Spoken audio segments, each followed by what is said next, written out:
All right, magic makers. Back in my competition days, rest things really weren't a thing. I didn't take them.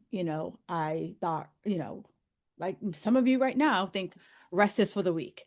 And my idea of a rest day, a recovery day was some half-assed yoga class that I followed because I always felt guilty if my workout wasn't about soreness or sweating.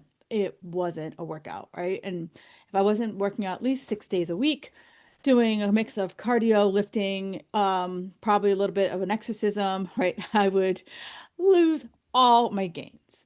My religion was go big or go home. And honestly, I never went home. The gym was my happy place. And, if we were to unpack this with, my therapist, I was running away from a lot of shit in my life at that point in my life. But over time, especially with my own evolution in health and fitness, but just the women that I coach who are now in their 40s, 50s, and beyond, I realized that most of us, one, we don't have the time or the energy we had in our 20s. And even if we did, we don't want to spend it 90 minutes killing ourselves in the gym anymore. So my new goal, and to make sure, that we all kind of live our healthiest life, was to make sure that your workout isn't you're not working out because your workout is taking you forever and that you skip the workout. And that's what I saw a lot of my women are like, oh, Kim, I just don't have the 90 minutes, so I'm not going to work out at all.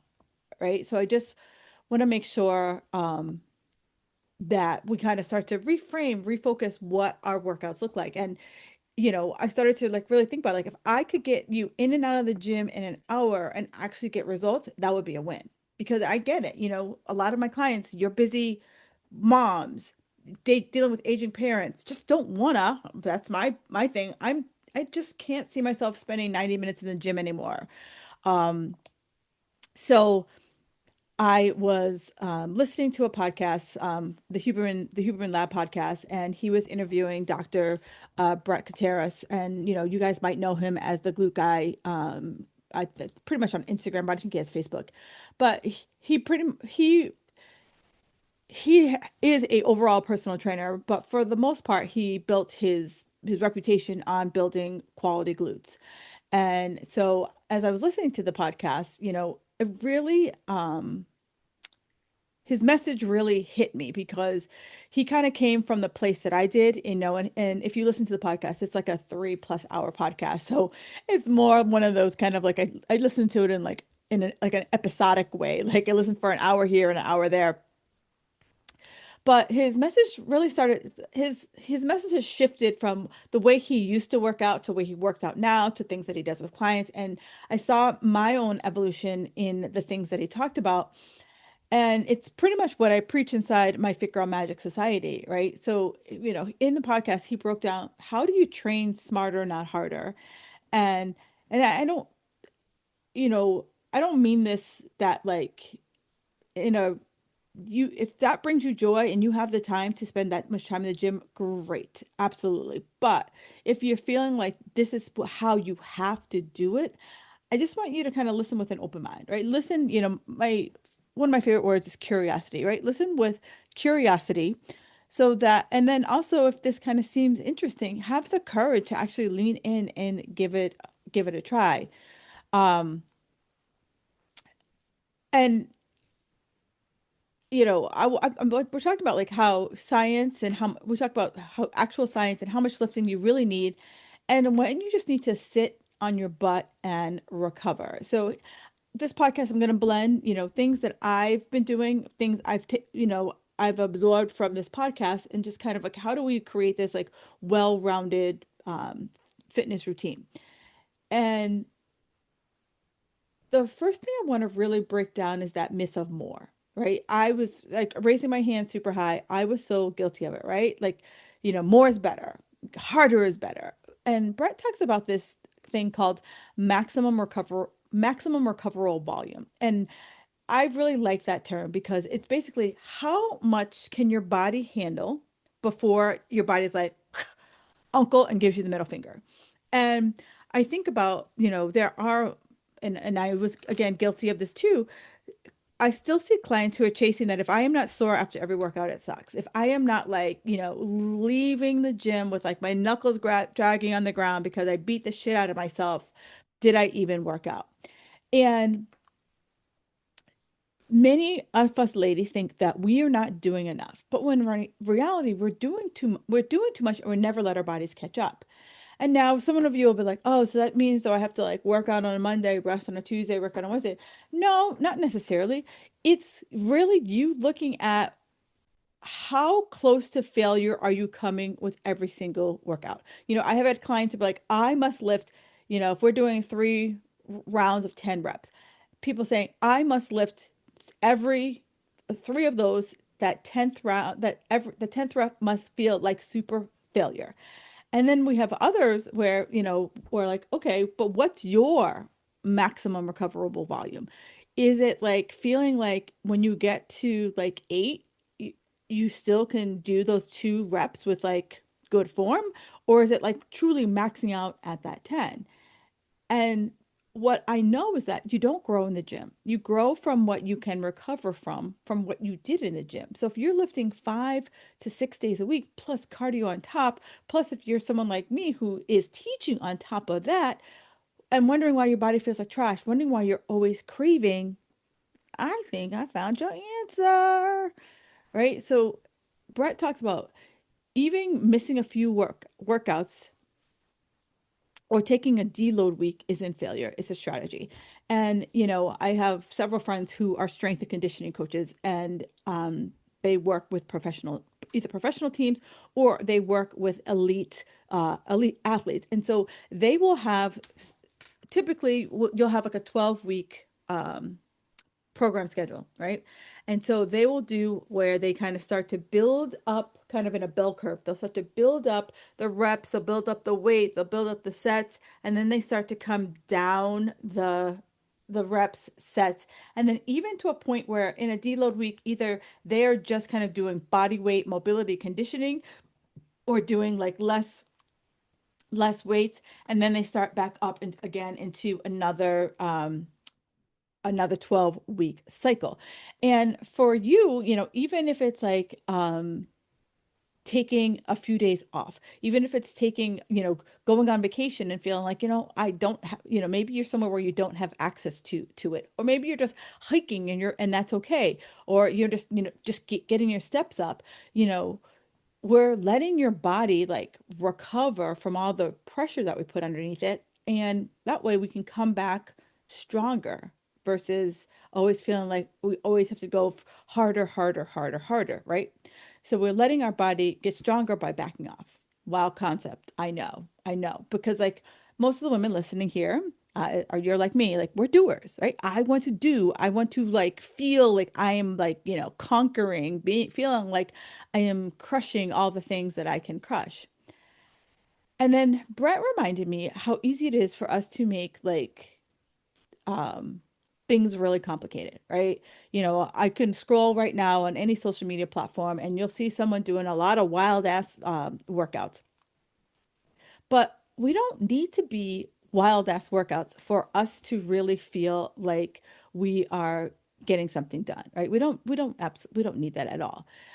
What I am looking at is um the basics, right? And you guys have heard me talk about like there's a boring basics when it comes to your habits, and then there's the boring basics that comes to your habits, and then the boring basics that come to workouts. And you don't need these those fancy workouts. You don't need a ton of equipment. I work out at home. I literally have a squat rack and a few dumbbells and a couple kettlebells, and that's it, right? That's all I have. And so the basics, and this is in my programs, these are the basics, right? I am about how do I get you in and out in the most effective way possible. So you got squats, we got bench presses, we got deadlifts, we got military press. I'm about hip thrusts. Like this is one of the things that I struggle with putting the bar on me, and I hate it.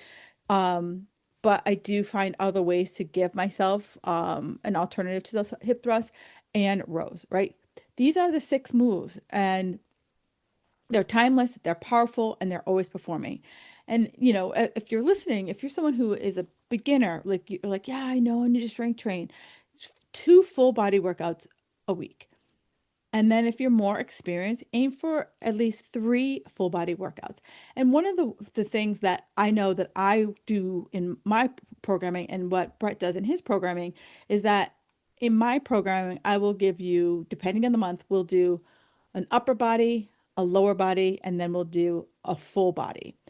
And then that way, if you can at least work out 3 days a week, you're hitting your upper and lower body at least 2 times during that week. But if you're someone who has more time, you're going to be going and if say you're doing a 5 day a week, so you can go upper, lower, upper, lower, upper, lower, and that way, as you rotate through the month, you'll be hitting those different muscle groups at least 3 times in a week. And that's really what it is. It's about a way to get the frequency without feeling like you have to always hit in the volumes. And you want to be able to track your weights, right? You want to be able I for years had an old school notebook, a little notebook that I would write down my workout and I write down, what I lifted so that over the month I could look back and be like, okay, I was at this and then I was at that, then I was at that. And I'm going to be honest with you, you are not going to increase your weight every workout, not at all. But over the course of 4 to 6 weeks, depending on how, usually I change my workout every 4 weeks, I change my workout. Every 4 to 5 weeks, I change my workout. Um, and typically by the end of that fourth week, something in my workout has increased, or I'm on the verge of increasing something in my workout. And so this is like you do a little bit over time, and this is what progressive overload looks like. So I know some of you are like, I need to have workout variety, and if I don't have variety, it's gonna suck. But this is like progressive overload, and this is where you're, slightly changing up the workouts a little bit so that we can start to see progress, right? And so for many of you, if I'm constantly changing the workout, I don't know what that is, right? I don't, I'm just constantly changing, so I don't know if I'm getting better. And I want you to really think about what that looks like. And so for some of you, um, progressive overload, I just realized that some of you might not know what the hell that word means. Progressive overload means that your exercise program is increasing the workload over time. And as I mentioned, it's not every time you come in, you're going to be lifting something heavy. It might be you might notice, so if we're doing, say, shoulder presses, right? For many women, shoulders are one of our weakest links. So maybe I start with 8 pounds, right? So I'm brand new. I start with 8 pounds. Maybe over the course of 12 weeks, by doing shoulder presses or some type of overhead shoulder exercise, I might notice that I started at 8 pounds. And by the time I ended in that 12-week uh, cycle, I might have bumped it up to 10 pounds, right? So that's what progressive overload is at. Over time, I'm starting to add more weight to um, the exercises that I am doing. And then I also talked about, and then I wanted to like get back into this, is talking about the idea of having a um, structured workout. And so when I talk about a structured workout, it is that when I talk about structured workout, it is not going in, it's going in with a plan, right? It's going in and saying, exactly what you're doing. You know exactly what you're doing. Here are the several exercises that you're going to do this workout. Here are the reps. Here are the sets that you're going to do that. Then you are going to do that for 4 to 6 weeks. And then you are going to do, then we come back and we say, all right, over this time, we are going to now change up the exercises a little bit, but it's still going to have similar exercises to it, but it's just going to be a different approach. And so with periodized workouts, right? It's a structured approach to training that, like, systematically, we are going to change up the volumes. So your exercises might not change that much. So, as I talked about those basic exercises like the overhead press, the squat, the deadlift. So I could change up the squat, for example. I could have you do a squat where you have the barbell on your back for 4 weeks. Then I could change up the squat that now we're doing a goblet squat where you have one weight at your chest. I could change the squat that now you're doing a front squat where either I have a barbell in the front of my body, or I have two dumbbells at my shoulders, right? So that squat, I've literally over the course of now, let's say like it's a 4 month cycle, it went from a back squat to a goblet squat to a front squat to now I could either say 1 month you're going to do it with the barbell and 1 month you're going to do a dead bell dumbbell. So now that's a 4 months. I've taken one exercise and I've changed it just slightly, but it's still the same move, right? So the benefits of having this like kind of periodized approach is that it maximizes your training adaptations, right? So it improves us from, it reduces us from overtraining and injury, but it also promotes long-term training consistency. So like I'm not radically changing the workout, but I'm making some small change to it, right? And so every kind of 4 to 6 weeks, we're mixing things up. And so it could be that I know that when I'm programming my workouts, we're focusing on like we might have like a 4 to 12 week, I'm sorry, 4 to 8 week program where we're focusing on hypertrophy, where we're focusing on like how do we just get like how do we try to build as much muscle as we possibly can. Then we're just focusing on pure strength for 8 weeks. And then other times we're throwing in some power moves. So it's like, how do I quickly get out of my own way? So it's like with periodization, it's a way for you to kind of have like a method to the madness, right? That we are um, doing our best to like one, keep you engaged. I know that for some people, like I live to go to lift, but some people I know don't. So as a trainer, I know I'm trying to balance out how do I keep this interesting for you? How do I keep it challenging for you? And how do I not make it boring? But at the same time, how do I keep in with the principles of getting you um, a great workout? So back to where we're talking about. So for those of you guys, like how many times a week do I have to work out? Bare minimum, 2 full body workouts a week, right? If that's all you have, 2 full body workouts a week. If you have more time, let's give you like I'm a good, better, best girl. You know that. So good, two workouts a week. Better, 3 days a week. Best, 4 to 5 days a week. Do they have to be like Monday off, Monday on, Tuesday off, Wednesday off? No, you just look at your schedule. Like for me, I look at my schedule and it's like, what do I have? And if I were to look at my schedule this week, Sunday I'm working. So that's an off day. Monday, I'm going to lift. I'm going to take off on Tuesday. I'm going to lift on Wednesday. I'm working on Thursday. So I'm going to lift on Friday and then I'll lift again on Saturday. Right. So that's what my typical week looks like. But there have been times that it's only a 3 day a week because I have other stuff going on and I give myself grace. But like for me, three is my absolute bottom line hard dick. And this is what, Bret talks about it and I've talked about it forever. It's like be honest about your life. And especially, I don't try not to date these, but I'm going to do it anyway. Especially now as we approach the holidays, right? I see so many people, I'm going to use me. If I'm a 5 day a week person and as we approach the holidays, and I get it, there's a lot of running around, there's a lot of life happening, travel, family, the whole bit.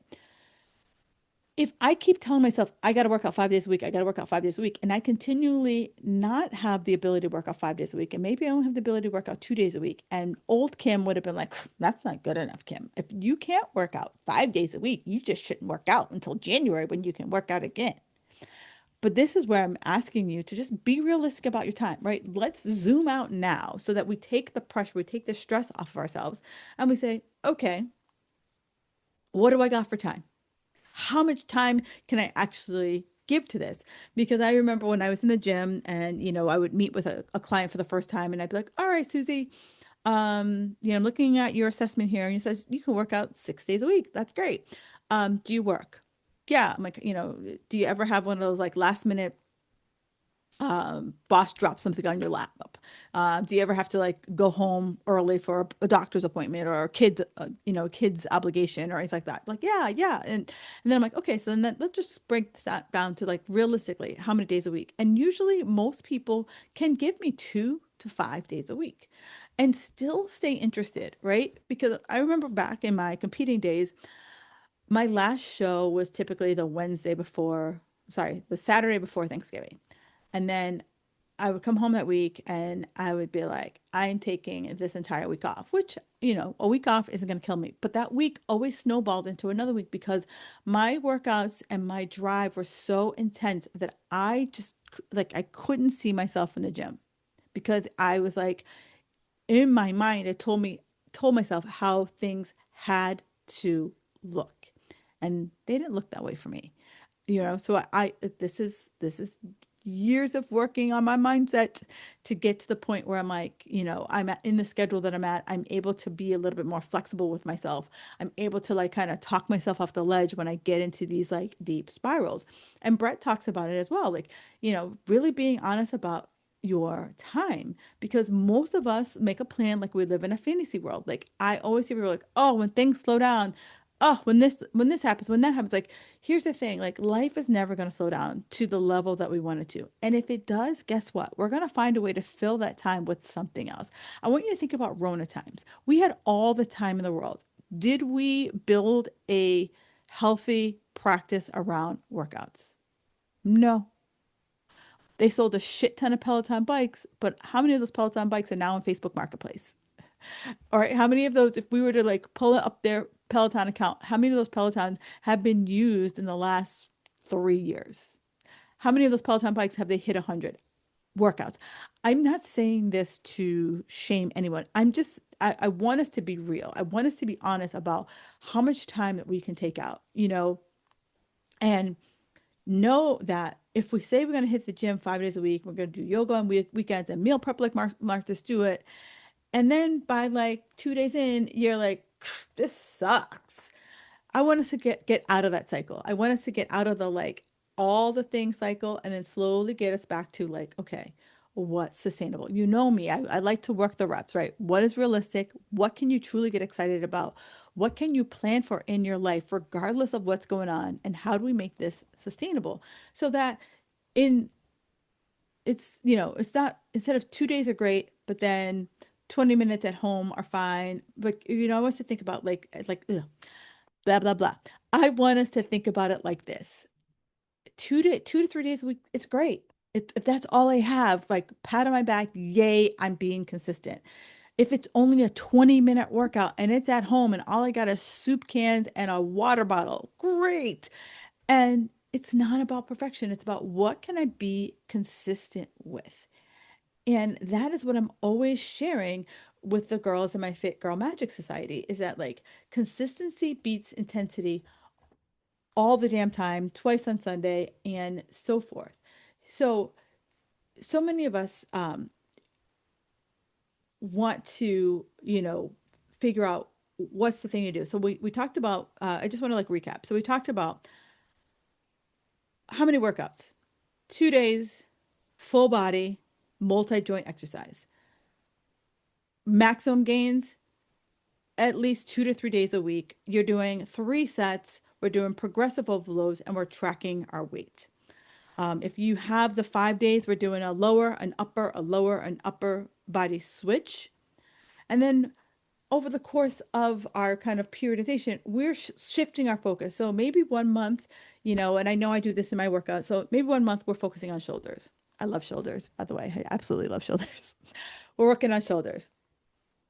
And then maybe 1 month the focus is like we're working on back. Maybe 1 month the focus is we're working on quads, so that there's always some type of one that we're going putting a little extra stank on, if you will, right? Because I want us to think about lifting is this lifelong journey. Like so many of us think we're going to arrive somewhere, especially when it comes to fitness, but we're never going to arrive. It's like it's a journey, right? So as soon as we hit one peak, we're going to look up and see another peak, look up and see another peak. And it's okay that I'm not going as fast as the person next to me or as fast as I did back in my 30s, because guess what? My muscle peaked at 35. And now I'm not saying it's not impossible to gain muscle. What I'm saying is I'm now fighting age, but I'm also now, fighting that age, and I'm also trying to like keep, playing tug of war with what the metabolic processes are happening or biological processes that are happening in my body. Um, and you don't always have to increase to get that variety, right? Increase the weights. Like I mentioned, I took that squat and I broke it into 4 different exercises, right? And I know for some people, for me especially, I have shoulder issues, so the back squat doesn't feel good for me anymore. So I've had to come up with alternatives to the back squat. And I want you to start thinking about like it's okay to like find different ways that if progressively overloading that, constantly adding weight isn't going to get you there. Variety is going to also help you build that muscle um, with that. And then I want you to think about also that the first set is the most important set. And this is why. So if I think, so we're doing 3 by 10. Um, in that first set, I'm fresh. I'm good. This feels amazing. Second set, I probably feel a little bit, and I give myself a fair amount of rest, right? Second set, I still feel pretty good. But the third set, depending on the weight I'm lifting, I might feel like, ugh. And that might not have the oomph that I had the first time through. So I want you, when you approach it, I want you to really focus on that first set and be like, let this be a great set. And if I can carry it through the third set, great. But I want us to really like lean into that first set. And, I do want to leave you that, regardless of what your age is, yes, you still can build muscle. It's just not going to be as fast as it was when we were younger. And if you're someone who is like an experienced exerciser like myself, I've been lifting for over 20 years. The gains aren't going to come as fast as we want, especially when we're looking for it. I want you to think about like a watch pot never boils. That's exactly what this is, right? You're being a watch pot. I want you to look every like 12 weeks, 16 weeks, through measurements, not so much about that scale, because that's really always going to like set you up for disappointment. And if this is resonating with you and you're like, Kim, I don't even know where to start. Like that's literally what we do inside the Fit Girl Magic Society. Like you'll get monthly workouts that fit your real life. They're done under 60 minutes, can easily be done at home. You can walk into a gym or into your basement with a plan, work out, and start feeling like a badass. Like it'll give you the structure without the burnout. So you can lift, laugh, and still have a life. And, as I mentioned before, here's the mindset shift that Bret brings to his clients. And I honestly, I want to bring it to me is that like, I'm no longer chasing perfection. Now, I'm no longer chasing perfect weeks. I'm, I'm now chasing like good enough, right? I am chasing that B minus, right? I want to be strong enough to live my damn life. I want to be strong enough that I am not waiting for a wheelchair when I get off a plane. I want to be strong enough that I can still travel well into my 80s.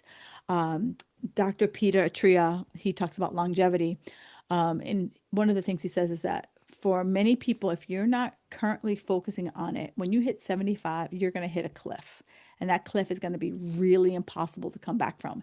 And that sticks with me. And I'm like, I got a few years till I hit 75. But I'm that scares the shit out of me. And I know that I want to be able to do what I want, whatever I want to do with my body. And that's really why I'm keeping this lifelong relationship with my lifting, with my mobility, because it's no longer about earning the food. It's no longer about slashing the carbs, chasing that 6 week transformation, chasing that 6 pack abs. It's about the long game and how I feel and how I move and how I'm going to show up for my life. Because I know that if I am not able to lift the way I want to lift or just walk around the way I want to walk around without some type of apparatus, I'm going to be really pissed. And so I that keeps me motivated more than can I wear a bikini anymore. And, that's the difference between me back then and me now. And back then, right, I thought if I didn't train like a maniac, I would lose everything. And now I know that I built some really solid strength for the long run versus not just, I was doing bikini competitions, not just to look fabulous on stage. I mean, who didn't want to look fabulous on stage back then? But I know that it's far more easier to maintain what I've built than to build it, especially at this age. And I want you to just kind of start noodle on that. Like, where are you? Are you consistent with the lifts? Are you still trying to be, 35-year-old Susie, or are you trying to be 55-year-old Susie? Right. And before I tap out here, I'm going to leave you with a few gems, right? You don't have to do more. You just have to do enough consistently. Like, can you hit those 2 days? I want you to look at your calendar right now and ask, what have you done this week? And if you aren't at 2 days, where can you put those 2 days in? And if you miss a few days, it's not failure. Your muscles aren't gonna like evaporate like a Macy's Day balloon, right? It's called recovery, and we all need recovery. And if you are not sleeping right now, if you're stressed like a mofo, really start to unpack that, right? How do we get a good night's sleep, and how do we start to build in some stress management techniques? And I want you to know that like rest days don't make you lazy. They are what is going to give you the fuel to do what you want to do at the gym. And if you only have time for one thing, make it lifting, right? I know my cardio bunnies out there like, I love to run. I love to do this. But seriously, if you only have time for one thing, make it about lifting, right? It is the most bang for your buck, physically, hormonally, and mentally. So, my loves, your homework, ask yourself, am I doing too much or am I not recovering enough? And can I make my workouts shorter but more effective? And if you're ready to find your rhythm, the Fit Girl Magic Society is where we can find this together. You'll get the structure, the accountability, the community of women who are done burning out for results that never stick. And because your body isn't built for burnout, it is built for showing up, being the smart ass woman that you are, strong and sustainable. All right, magic makers, go lift something heavy, and I give you permission to rest just as hard. And I will talk to you next week. Enjoy the rest of your day.